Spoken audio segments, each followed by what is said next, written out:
Yo, what is good, YouTube? Welcome back to another JC2K video. In today's video, we are going to be ranking the top 10 best non-gambling centers in NBA 2K24 MyTEAM.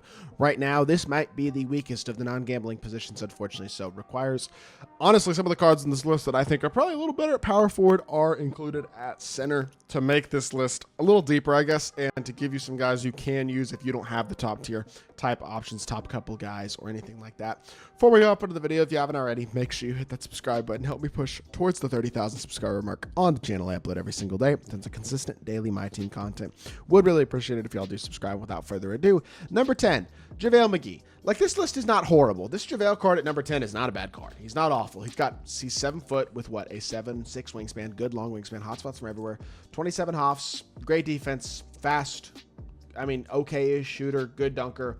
The thing about JaVale, I could be wrong. I don't think his release is great. I think it's bad. I have not actually used JaVale specifically myself, so maybe if his release is better, he deserves to be higher on this list than this. You could make an argument if his release is better than this that he could be a few spots higher, but I think based on what his release was last year, it's not very good. And if that's the case, then he's not an elite level shooter, and that's just going to hold him back a bit. It's just the fact that he's not a particularly good popper at the center position. At 7 foot as well, he may struggle a bit more against your 7'4" guys, and that's just one of the height issues that does kind of wind up being a little bit costly. And for those two reasons, because I don't think his release is very good either, going with him at number 10, but I don't think he's a terrible card. Boban's at number 9. The thing about Boban that does provide value for him is that he's 7'4". That's really his biggest value. And honestly, his release is actually pretty quick. He's a great dunker and a great interior defender, great rebounder. Obviously not insanely complete stat and badge-wise. JaVale is better on paper, yes, but Boban is 4 inches taller, longer wingspan, and a release that I think is better as well. Actually kind of like Boban. When I used him, was decently impressed by how good he is, considering how bare bones he kind of is on paper. So I don't think Boban is bad, but I don't think he's incredible. Now, this is an interesting one, but I'm putting Jokic at number 8. Here's the thing. Jokic at point guard is a heck of a lot more valuable than Jokic at center right now, because Jokic at center, 6'11", not incredible size. Release, not amazing. Sigs, good, but not that useful. Defense, I mean, as a whole, stat and badge-wise, he is exceptional. There's no doubt about it. He's really, really good.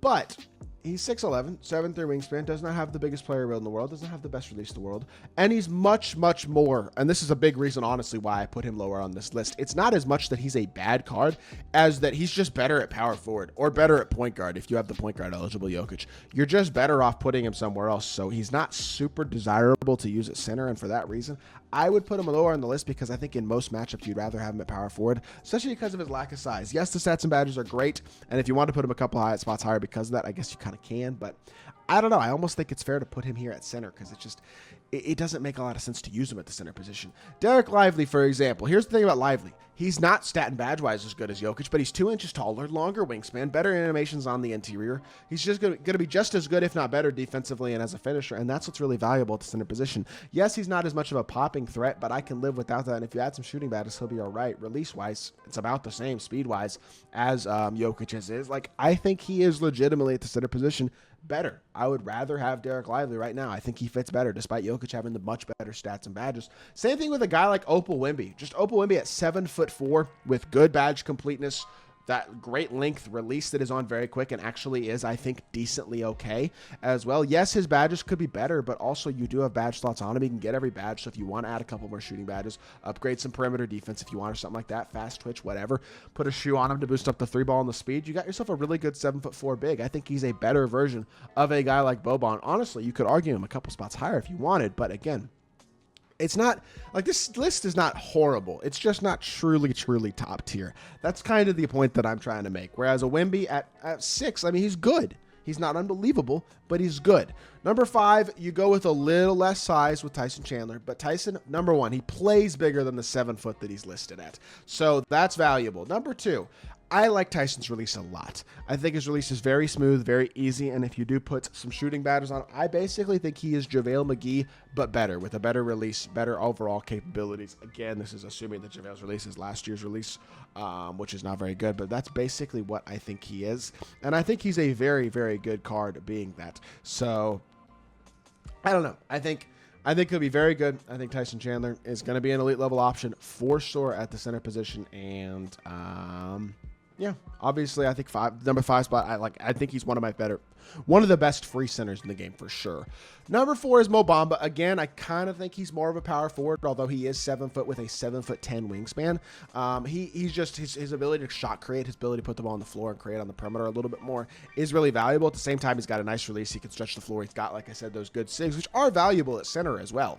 And then finishing badges are good. Defense is great. He's like a upgraded, improved version of a guy like Tyson Chandler or a JaVale McGee, I feel like. Also has the nice release, but has the sigs, has the shooting badges. Like, again, if you wanted to argue him higher than this, I wouldn't be mad at you. But again, he's more of a power forward, and I think that's where he's probably at his best. Whereas a guy like Artis Gilmore, who does not have the same stats and badges as Mo Bamba, but is 7'2" with an afro that makes him look about 7'4", like this card is basically what I would say is a better version of this Galaxy Opal Wembanyama, is what he is. Because you look at him, he's faster. He's got better all-around stats and badges across the board. Better dunker, better vert, better defense. Lower three ball, yes, but his release is actually as good, probably better, honestly, than Wemby's. And I really do like his release a lot. Jared Vanderbilt base is really nice, and that Taj Gibson upper is good.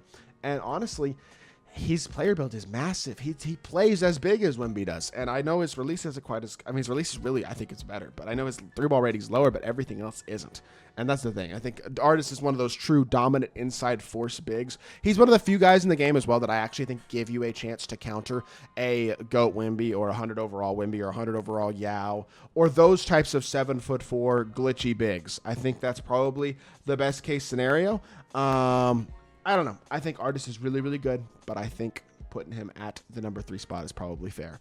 At the number 2 spot, we are going to have to go with Moses Malone. And yes, I understand the lack of size, but when it comes to non-gambling cards, Artis's value is that he's big. Moses's value is that he's just amazing. He does everything insanely well. Really, really great stats and badges. He's 100 overall. He's perfect, pretty much. And his release, it's not the best of the 100 overalls, but it's good. And everything else about the card is perfect. I mean, he is perfect sigs. Really good release, like I said. Pro 2 fade. Card's really, really, really good. And when you compare, I mean, I understand he is not a power. He is much more a power forward than a center.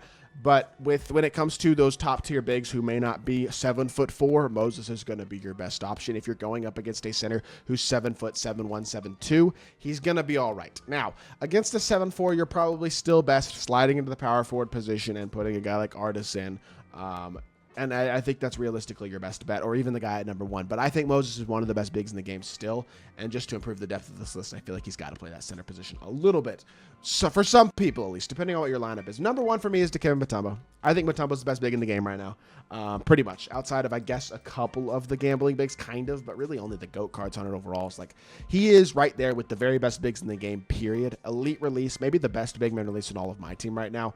Not to mention every single defensive Hall of Fame badge in the game. Incredible stats, a very capable shooter with, like I said, an exceptional release. And if you want to add a couple playmaking shooting badges, he has every key badge as well. I mean, he is unbelievably good. Dikembe Mutombo, one of the very best cards in the game still, one of the best free cards they've dropped all year, and I think he is still your best non-gambling center, and honestly, I don't think it's all that close when it comes to non-gambling centers. He is my favorite option in the game. He's the only one that truly gives you exceptional size, exceptional badge completeness, and an exceptional release, and that's a lot of value, so I really think he is super good, and that is going to do it for today's video. I hope y'all did enjoy. If you did, make sure you hit that like button, leave a comment, and subscribe. I'll be back with more 2K content very, very soon, and I appreciate y'all. Peace.